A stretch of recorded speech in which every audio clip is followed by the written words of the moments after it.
Grande Ricardo Bluesman. Me fala uma coisa, como é que surgiu o blues na sua vida, cara? Poxa, rapaz. 13 anos, né? 13 anos de vida.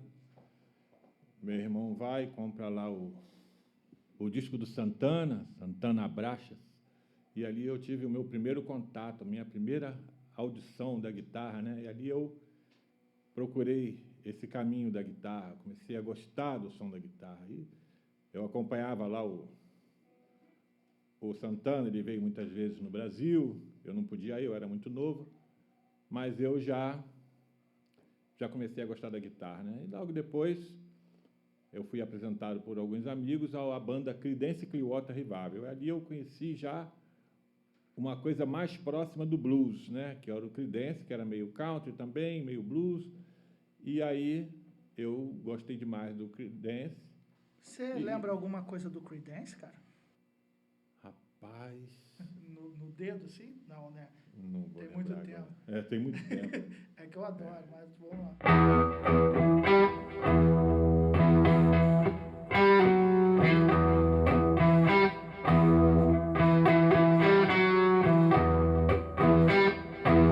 Essa música aí, ela ocupava metade do disco, né? Uhum. O disco tinha duas faixas, do lado B, e, né, no tempo do vinil, né? E essa música, então, era só improviso, era uma maravilha, né? E essa é uma das que eu lembro, né? E logo depois, então, eu tive contato com Jimi Hendrix, né? Jimi Hendrix, aí pronto, aí eu ouvi o blues pela primeira vez, né? E aí pronto, aí foi paixão logo de cara, né? Do Hendrix, você lembra alguma coisa? Do Hendrix eu gostava dos blues, né? Principalmente o Red House, né? Que, para mim, é a maior execução de blues que existe, é a Red House, né? Aquelas várias versões dele, eu gosto de todas elas, né? É isso aí. Dá uma palhinha de uma do Hendrix, só um trechinho, não precisa ser inteira. Quer dizer, que se quiser fazer inteira...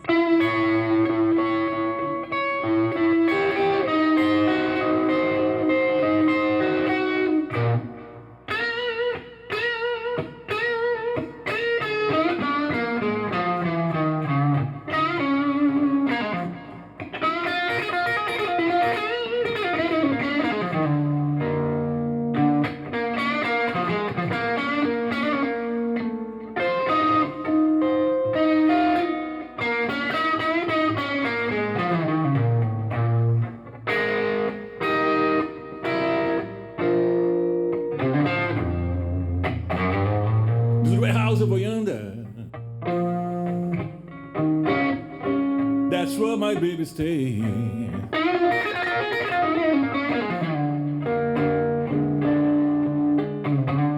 This is a house over yonder.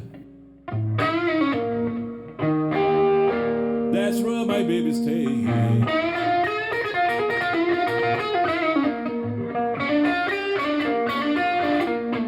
I went to be home to see my baby. 99 and one half day. Muito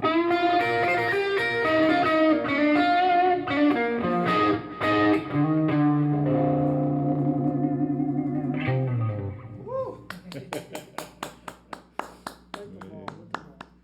Mas e aí?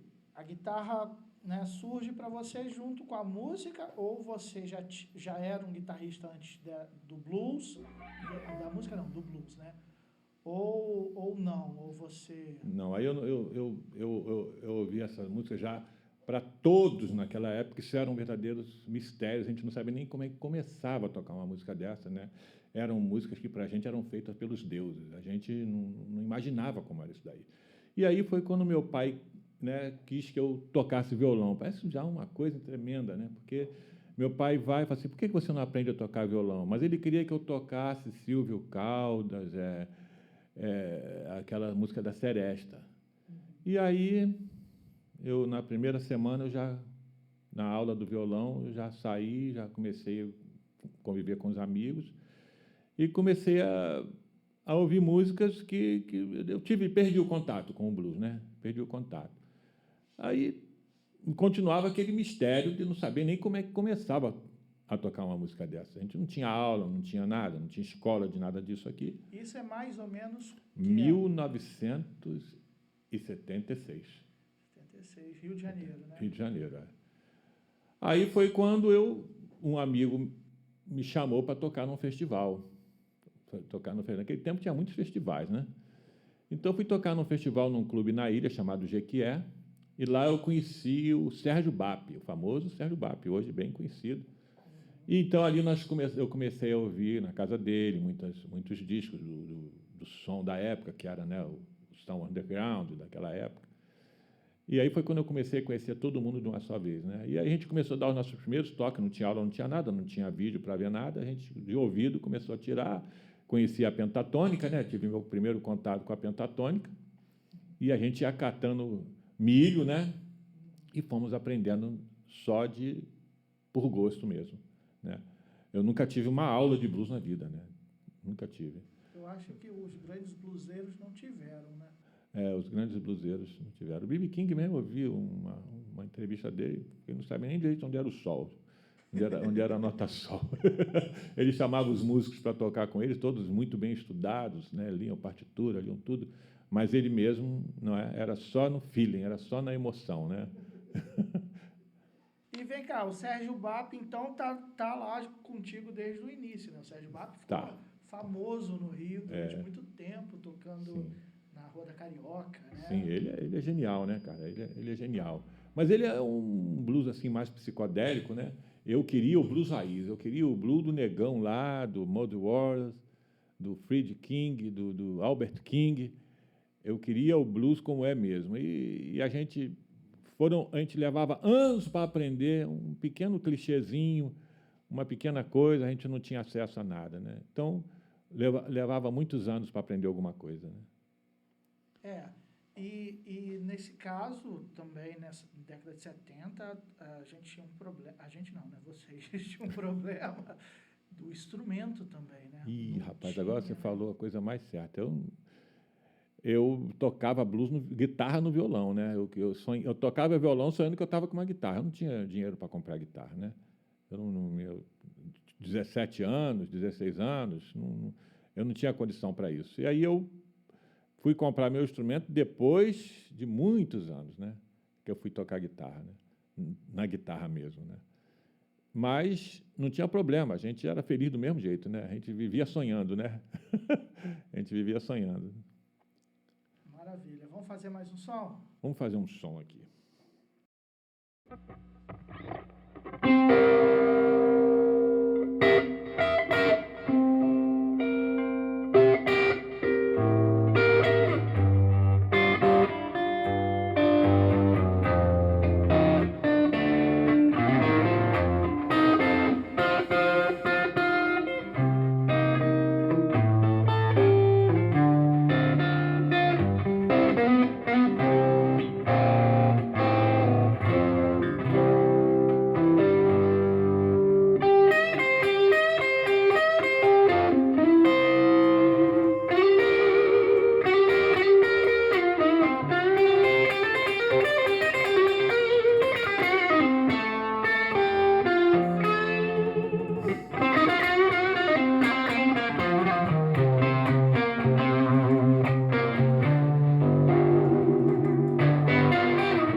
Ricardo, agora você está aí com a banda, com shows, como é que tá essa história aí? O que vocês estão aprontando? Então, agora eu conheci um amigo que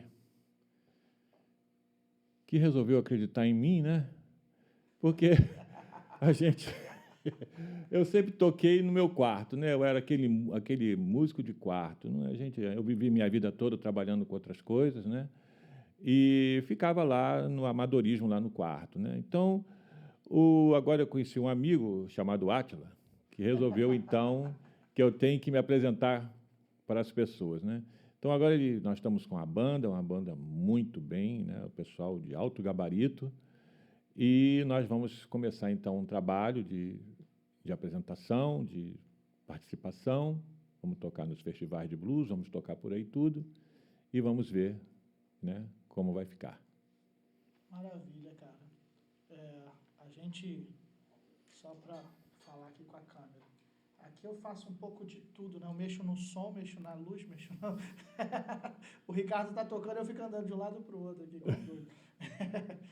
Mas Ricardo Bluesman é um talento, um mega talento do Rio de Janeiro, conhecido por todo mundo, assim, do mundo da música, né? A galera que gosta de guitarra, principalmente, mas sai desse nicho também da guitarra, né? Vai mais para a galera que gosta de música raiz, de blues, né? Principalmente, super conhecido, e ele era conhecido de ir de casa em casa, né?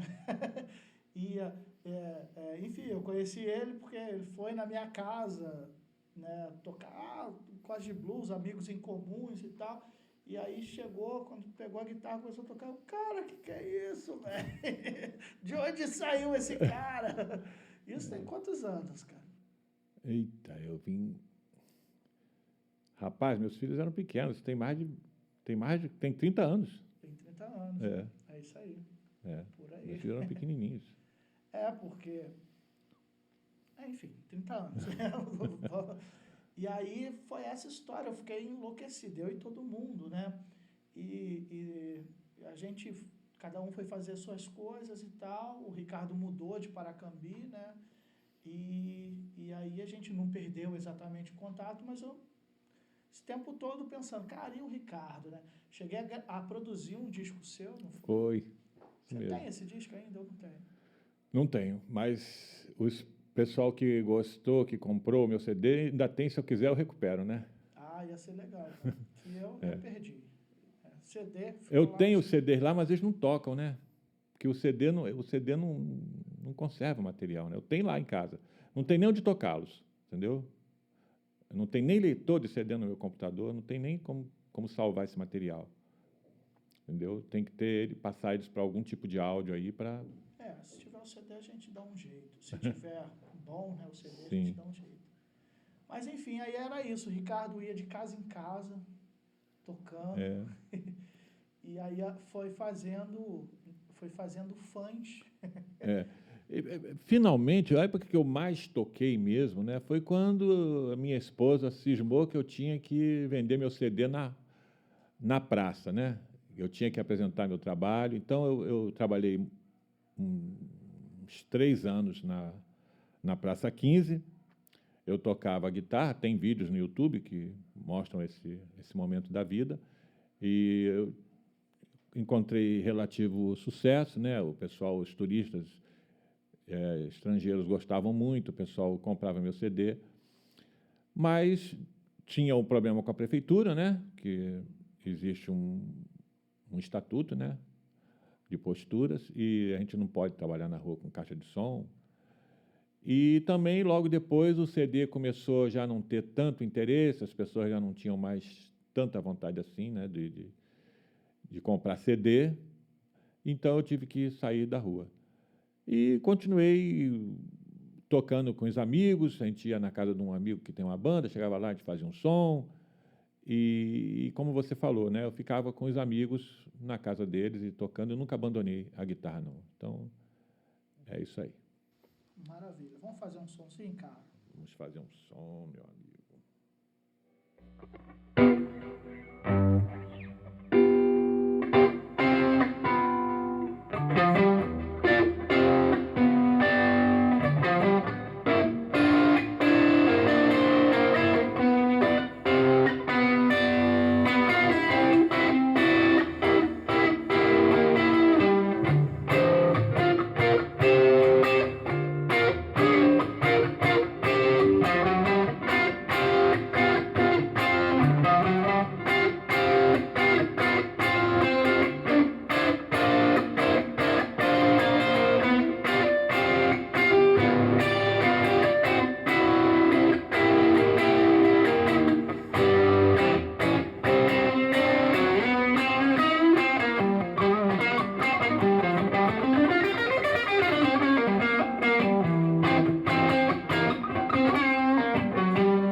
Muito bom, cara. E aí, Ricardo, você falou que não teve muito onde estudar, né? Lá no início, não teve essa pegada, né? Normal, um monte de gente fala a mesma coisa, né? Década de 60 e 70, que era muito difícil a informação. Eu, que sou década de 80 e 90, já não tinha nada, imagino quem estava nas décadas anteriores, né? Sim. Mas, mesmo assim, você, quando eu te conheci, tu já tocava horrores, né? Já era um grande músico, um grande bluseiro. Como é que foi esse processo de aprender esses riffs, né? Geralmente a gente conta as derrotas, mas e aí? Como é que aprendi essas frases? Como é que pegou essa linguagem, que é uma linguagem tão particular? Quando chegou uma época que você já tinha acesso a poder voltar ao disco, né? A gente voltava o disco. Eu pegava a agulha, né? Botava o disco lá do B.B. King, principalmente, né? Que foi uma das pessoas que eu achava que eu deveria estudar, porque aquele vibrato dele era sensacional, né? Também o material, vamos dizer assim, teórico, usado por B.B. King é pequeno, né? Mas o talento e a inspiração eram muito grandes, tanto que ele é respeitado como um dos maiores. Ele é o rei do blues, né? Então, o que acontece? Eu colocava o disco do B.B. King, né?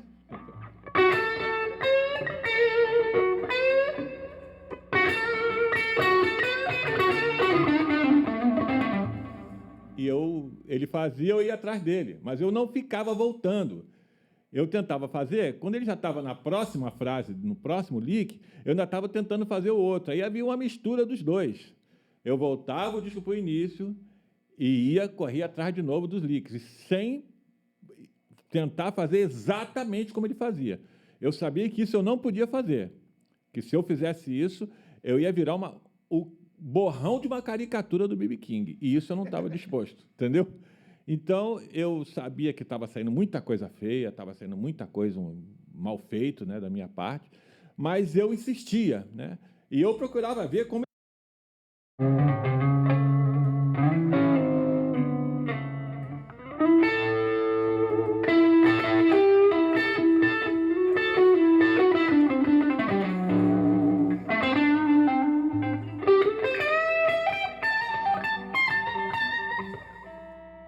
Maravilha. Aí você estava falando do B.B. King, que você estava correndo atrás, como é que era Então, eu colocava o disco, né? Depois as fitinhas, a gente repetia sempre as mesmas músicas e ficava ali atrás.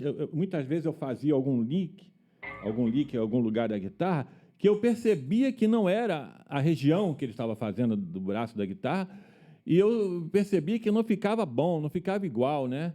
E aí eu também não tinha muito conhecimento, onde é que vai estar isso em outro lugar, eu não sabia onde era. Então, aí até que a gente foi descobrindo, passava um bom tempo, a gente via alguma outra pessoa tocando, eu aprendia também com pessoas que tocavam menos que eu procurava aprender com elas, porque sempre elas estavam fazendo alguma coisa que eu nunca tinha visto na minha vida. Então, foi assim, né? Uma informação de um, uma informação do outro. É assim que você parou lá em casa, então. Foi exatamente. E eu aprendi...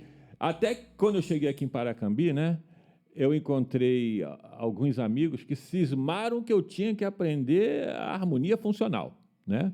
Que se eu aprendesse a harmonia funcional, eu ia tocar um blues muito melhor.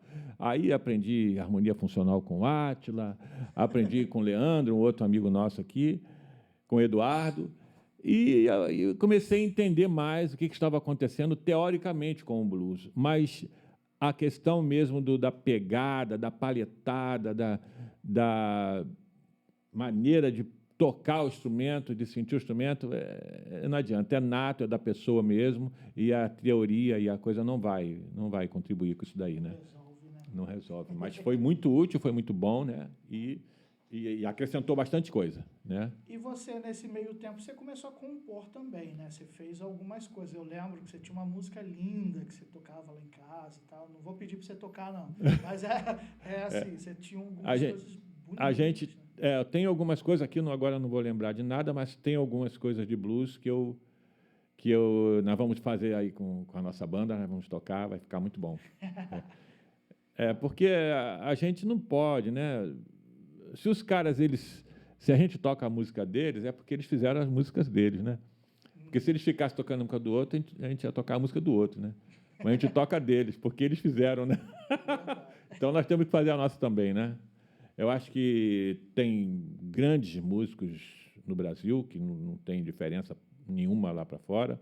Eu conheci músicos pessoalmente aqui no blues, na área do blues mesmo, gente alto padrão, né? E fica bom, fica legal. Até no português mesmo tem blues muito bom, muito bem feito. É uma música de outro país, nós vamos sempre colocar a nossa cara, não vai ter outro jeito, né? É uma música de outro país, é uma música folclórica lá de fora, lá dos negros americanos lá, e a gente, né, vai fazer a nossa versão e vamos gostar. Eu gosto, tá? É isso mesmo. Maravilha. Vamos de som, cara? Um som, né? Vamos lá.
Maravilha, meu querido. E aí, assim, você citou alguns nomes aí, o B.B. King, o Hendrix, né? As bandas... Johnny Winter, né? Johnny Winter. Você não citou Johnny Winter, citou? Não, primeira vez, mas Johnny então. Winter, para mim, é o ponto alto, né? Então, isso que eu queria saber de você, cara. O que é o blues, assim, figurado num guitarrista, né? O blues que você curte, é claro. A gente não quer definir o que é blues, tá? A gente quer saber o que o Ricardo curte no blues, assim. Qual é o ponto mais interessante do blues para você? O blues é uma música que começou a ser feita, né? E continua, ainda não terminou, ainda está sendo feita, né? E cada um contribui com a sua parte, né? O Johnny Winter, gênio da música, gênio do blues, ele colocou aquela maneira gingada de tocar, aquele balanço dele, não sei se ele buscou lá em Bach, em Beethoven, não sei onde foi. Ele tinha aquele balanço muito bom. E aí eu tentei procurar, que ele fazia, né? Deixa eu ver.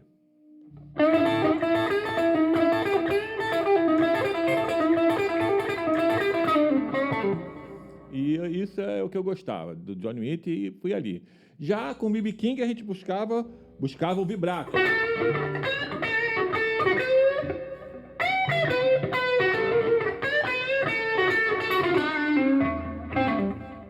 E a gente escutava o Steve Ray, né? Steve Ray Vaughan, já era uma pegada mais pesada, um negócio que a gente tentava fazer, inimitável, né, de Stevie Ray. E aí a gente foi pegando uma parte de cada um. O pessoal fala que não existe mais bluseiro, né? Não existe mais bluseiro. Existem os imitadores, né? Que tentam imitar o que os bluseiros fizeram, porque eles tinham uma vida realmente, não era só uma questão da música, né? Parece que existe um folclore aí, que a vida do sujeito, aquele sofrimento, aquela dor, aquela angústia, a perseguição racial lá nos Estados Unidos, a dificuldade da vida que proporcionou a eles a criar essa música, né? E a gente que vive aqui tudo direitinho, tudo maravilhoso, nunca dizem isso, né? Que não vamos conseguir fazer o blues como eles faziam, né? Mas aí deixa eu só te interromper, não esquece não. Então Eric Clapton não tocava blues. O próprio Johnny Winter, né? Pois é, eles já estavam buscando, eles já tinham a fonte deles, né? Realmente, né? Eles lapidaram o blues, né? O blues era muito mais rústico com Muddy Waters, com aquele pessoal, né? Era muito mais rústico. E eles também estavam tentando imitá-los, né? Mas já vinha com a cara do blues mais inglês, né? Eric Clapton inglês, né? E muitos outros ingleses fizeram a versão deles. E o Brasil também tem as suas versões, né? E fica tudo muito bom, é o que eu estou te falando. Cada um vai acrescentando a sua parte e vai contribuindo para a formação do blues. É isso aí. Se você pensar no blues como uma questão de época, aí beleza, mas se você pensar num blues como um movimento cultural, essa cultura está aí, né? E ela está se transformando como qualquer outra cultura, né? Sim. E interessante, né, que nos Estados Unidos o blues era coisa dos pobres, né? Mas pelo mundo afora, né, eram as pessoas ricas que buscavam tocar, né?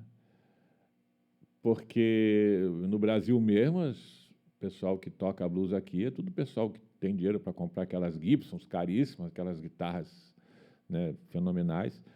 Mas o pobre mesmo não tem. Como eles lá também não tinham, eles tocavam com instrumentos terríveis lá, os pobres lá. Então, eu não sei como é que funciona isso. Eu acho que tem realmente alguma coisa do sofrimento, porque o blues é isso, é uma música que busca o sentimento da alma, né?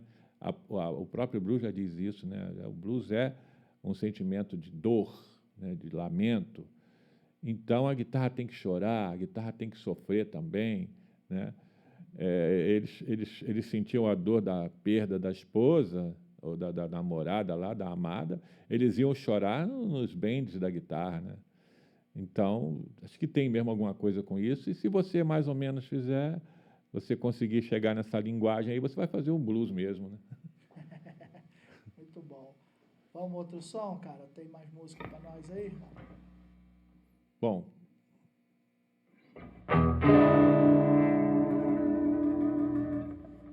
Poxa, rapaz, agora aqui... Eu vou ficar pedindo aqui até você falar, acabou, aí acaba.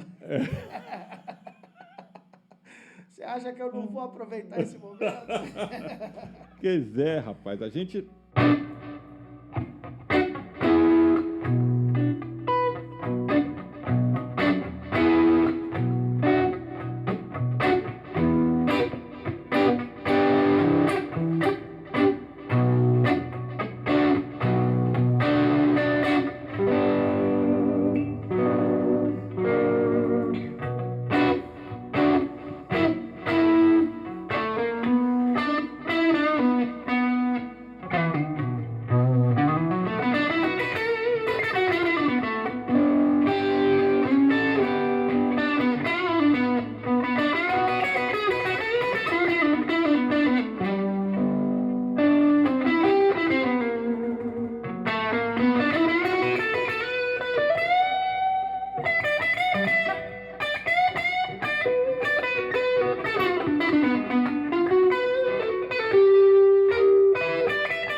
quiser te encontrar, como é que faz? Onde te procurar?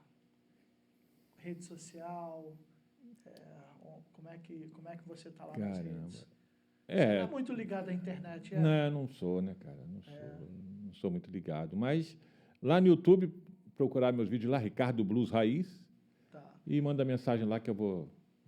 E tem ricardobluesraiz@hotmail.com. Aí esse aí vai chegar lá para mim, né? O e-mailzinho, né? Mas você tem Instagram, tem Facebook? Tem Instagram e Facebook também. Então é só procurar lá Ricardo Bluesman. Pronto. É Ricardo Blues ou Ricardo Bluesman que tá? Você lembra? Ricardo Blues Raiz, né? Ricardo Blues Raiz. Isso. No Instagram e Facebook. Todos eles é isso aí. Então é fácil de achar. Tá Maravilha, meu querido. Cara, prazer, uma honra. Legal. Muito obrigado. Meu companheiro, então é isso. Adorei sua visita. Espero revê-lo com a banda agora. Certo. Né? E tem uma saideira aí para nós?